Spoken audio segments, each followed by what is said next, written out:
घूंघट की आड़ से दिलबर का दीदार अधूरा रहता है जब तक ना पड़े आशिक की नजर सिंगार अधूरा रहता है। तो देखिए बिल्ली मौसी क्या कर रही है। बिल्ली मौसी क्या कर रही है। वीडियो सही नहीं बन रही बाबू, गलत है वीडियो। नंबर तुम्हारा सही बेड़ा बनेगा, ये फिर से बनाओ, बताएं खराब हो बनेगा तो चाहती कोई हमको बना दे। घूंघट काढ़ो, मुंह दिखाई होगी इसकी। घूंघट की आड़ से दिल भर का बाबू फिर से बनाओ इस वाले गाने के साथ। बाबू रोक दो। अस्सलाम वालेकुम, welcome back to my channel. कैसे हैं आप सब? उम्मीद करते हैं कि आप सब अच्छे होंगे और खुश होंगे, आबाद होंगे। और ये हमारे भाई हैं जो हमसे छोटे हैं, यानी 2 बहनों से छोटे हैं ये। तो ये अपनी जॉब के सिलसिले में थोड़ा फील्ड वर्क से आए थे। तो ये घाघरा नदी है जो हमारे यहाँ बाराबंकी में है।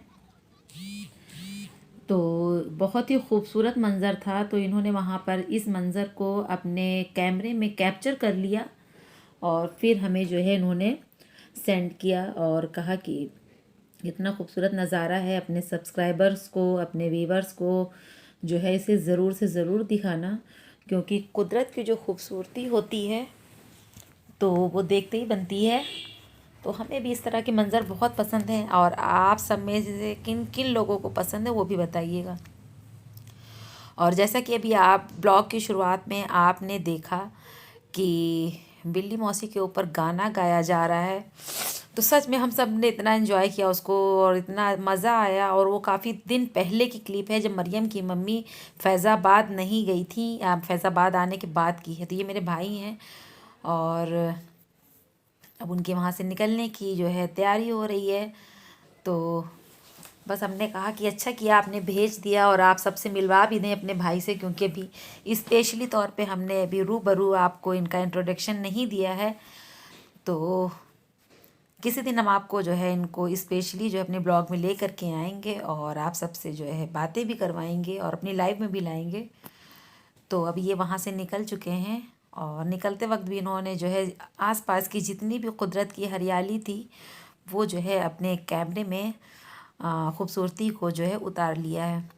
क्योंकि जितने भी खूबसूरत लम्हे होते हैं, कुछ लोग ऐसे होते हैं कि उन्हें जो है उन्हें मतलब यादगार के तौर पर मतलब कैप्चर किए बगैर रह नहीं सकते हैं। तो हमारे भाई भी उन्हीं में से हैं और इनके मोबाइल में इतनी पुरानी पुरानी पिक्स हैं, इतनी पुरानी पुरानी पिक्स हैं। हमने सोचा है कि किसी दिन सारी पिक्स उनसे ले करके और अपने चैनल के ऊपर जो है अपलोड कर देंगे, ताकि वैसे भी ओल्ड इज़ गोल्ड और जो है सारी चीज़ें जो है मेरे चैनल पर जो है एक जगह महफूज हो जाएंगी। तो अच्छा लगेगा, जब भी दिल करेगा तो देख लेंगे। और वैसे भी सारे जो फ़ोटो उनके पास है वो एल्बम में और कहीं भी वो अब महफूज नहीं है, कहाँ खलत मलत हो गई पता नहीं। तो ये सुबह का वक्त है और हम धूप में आ गए थे, चाय नाश्ता वगैरह हो चुका है। तो कपड़े जो थे कल से धुले फैले हुए थे, अपने कहा सबसे पहले जो है इन कपड़ों को उतारते हैं। और इन कपड़ों में हल्की हल्की धूप भी लग चुकी है। तो बस बाल सुखाने के उससे जो है हम छत के ऊपर चले गए थे, क्योंकि बाल गीले होते हैं जब, तो बहुत ठंडक लगती है, बहुत ठंडक लगती है, कुछ समझ में नहीं आता है। और वैसे तो नहा लो तो नहाने के बाद मतलब फिर बालों की वजह से ठंडक लगती है। ऐसा किसके किसके साथ है कमेंट सेक्शन में बताइएगा। तो सबसे पहले तो आगे बढ़ने से पहले ब्लॉग को लाइक कर दीजिएगा और अगर ब्लॉग बहुत बहुत बहुत पसंद आता है तो फैमिली फ्रेंड में शेयर भी कर दीजिएगा। और जो नए होंगे वो लाजमी मेरे चैनल को सब्सक्राइब भी कर लें। और डिस्क्रिप्शन मेरी आईडी इंस्टा की पड़ी है, आप मुझे वहाँ से फॉलो कर सकते हैं। और इंस्टा पे मैं एक्टिव रहती हूँ। तो बहुत सारे कपड़े थे, बहुत सारे कपड़े थे। हमने कहा फटाफट से इन्हें उतारो और इन्हें तह करके अलमीरा में जो है जहाँ भी रखने वहाँ सेट कर दिए जाएँ इनको, क्योंकि बहुत ही बोरिंग काम लगता है हमको ये। किसको किसको ये काम बोरिंग लगता है बताइएगा। तो सबसे ज़्यादा कपड़े जब सूख जाएं उनको तहा करके और उन्हें अलमीरा में रखना, उनको अपनी जगह पे सेट करना। तो किनका किनका ये बोरिंग काम है कमेंट सेक्शन में बताइएगा।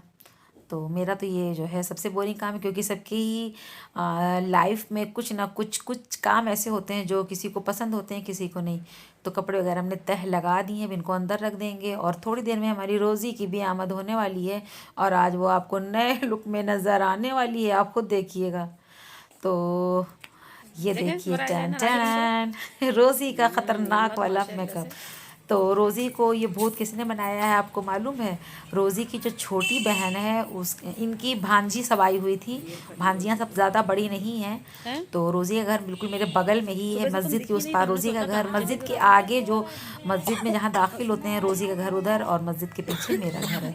तो रोज़ी हमारी जो है क्या कहते हैं आ चुकी हैं और ये सब्ज़ी लेने जा रही हैं। तो बस ये देखिए ये मेरी दोनों फूफी हैं। तो जैकेट वगैरह पहन रही क्योंकि जो है धूप जो है बिल्कुल थोड़ी देर के लिए थी और उसके बाद फिर धूप गायब हो गई। आ गई।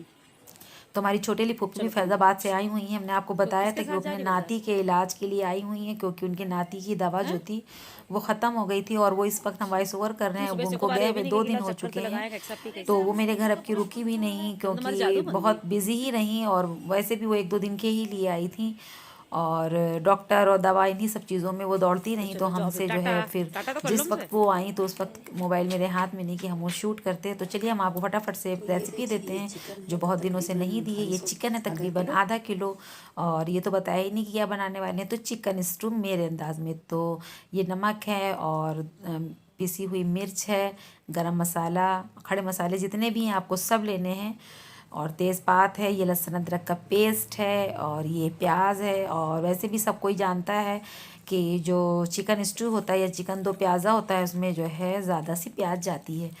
तो ये देखिए ऑयल हमारा हो गया था, जितने भी खड़े गरम मसाले थे वो हमने डाल दिया है। लाल मिर्ची आप डालिए ना डालिए, जो खड़ी वाली हमने डाली है वो आपके अपने जायके पे डिपेंड करता है। तो प्याज को हमें बिल्कुल भी गोल्डन ब्राउन नहीं करना, बस ट्रांसपेरेंट करना है। यहाँ पर ये हमने 2 टमाटर ले लिए हैं, सॉरी। तो इन्हें हमने अच्छे से रफली चॉप कर लिया है। तो चलिए आगे बढ़ते हैं, आगे का क्या प्रोसेस है वो शेयर करते हैं। तो ये दही है 1 कप के करीब, उसको अच्छे से जो है फ़ैट लिया है और जैसे ही हमारा प्याज हो गया यानी ट्रांसपेरेंट, उसके अंदर हमने जो है चिकन को शामिल कर दिया है। यकीन मानिए ये जो चिकन दो प्याज़ा है यानी चिकन स्टू बहुत ही मज़े का लगता है, चपाती के साथ भी और चावल के साथ भी।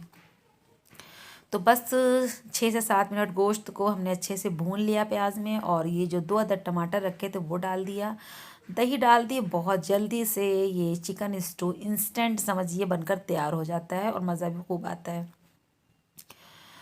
तो यहाँ पर हमने जो लहसुन अदरक का पेस्ट था वो भी डाल दिया है और आप लहसुन अदरक के साथ इसके अंदर जो है आप हरी मिर्चें भी शामिल कर सकते हैं। तो यहाँ पर हमने जो है ज़ीरा पाउडर तकरीबन आधा टीस्पून, नमक हस्बे ज़ायक़ा और मिर्च भी हस्बे ज़ायक़ा और हाफ़ टी स्पून के करीब हमने गरम मसाला इसके अंदर शामिल कर दिया है और 2 टेबलस्पून के करीब हमने पिसी हुई धनिया ले ली है। तो बस इसे अब हम जो है भूनने के बाद फिर हमने इसमें प्रेशर दे दिया। तकरीबन हमने 2 सीटी ली है क्योंकि चिकन है बहुत जल्दी से गल जाता है। ये हरी धनिया हरी मिर्च काट के रखी है और हमें हरी मिर्च और हरी धनिया जो है थोड़ी सी इसमें डाल देनी है और आधी धनिया हम गार्निशिंग के लिए रोक लेंगे। तो अब इसे हमें 6 से 7 मिनट गोश्त को खूब भूनना है हरी धनिया और हरी मिर्च डाल करके, ताकि जो हमारी हरी मिर्च का टेस्ट है वो अच्छे से इसमें जो है आ सके। और देखिए ठंडक का टाइम है और हम इसको बहुत कोशिश की हमने उसको शूट करने की कि अच्छे से हो जाए, लेकिन कैमरे के ऊपर बार बार जो है स्टीम आ जा रही थी, इस वजह से जो है दिक्कत हो रही थी। खैर आप बहुत समझदार हैं, आप समझ गए होंगे।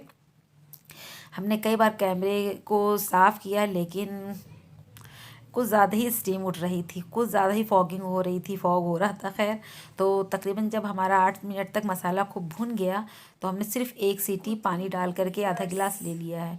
तो ये देखिए ये हमारे चिकन स्टू का फाइनल लुक है और आपने देखा ना कितनी फटाफट से ये बनकर तैयार हो गया। तो बस सोच के आ रहे हैं आज इसे आप चाहे दोपहर में लंच में बनाइए या रात में डिनर में बनाइए। हमने ये डिनर में बनाया था, ये 1 दिन पहले का है। जो आपने अभी इस बिल्ली वाला ब्लॉग देखा वो उससे पहले का है। कई दिन की क्लिप जो थी वो शूट कर करके रखी थी लेकिन मौका ही नहीं मिल रहा था कि आपके साथ शेयर करते। तो चलिए फिर आगे बढ़ते हैं। स्टू की रेसिपी कैसी लगी बताइएगा ज़रूर कमेंट सेक्शन में। तो स्टू वगैरह बनाने के बाद से फिर जो है हम आ गए, क्योंकि नीचे आग जल रही थी और बहुत धुआं हो रहा था जो मेरी आंखों में लग रहा था, क्योंकि मैंने आपको बताया कि जो है मेरे यहाँ अक्सर जो है आग जलती रहती है। तो बस यहीं हम अपने ब्लॉग को ख़त्म करते हैं और मिलते हैं आपसे नेक्स्ट ब्लॉग में। दुआ में याद रखिएगा। अल्लाह हाफिज़, बाय बाय, टेक केयर।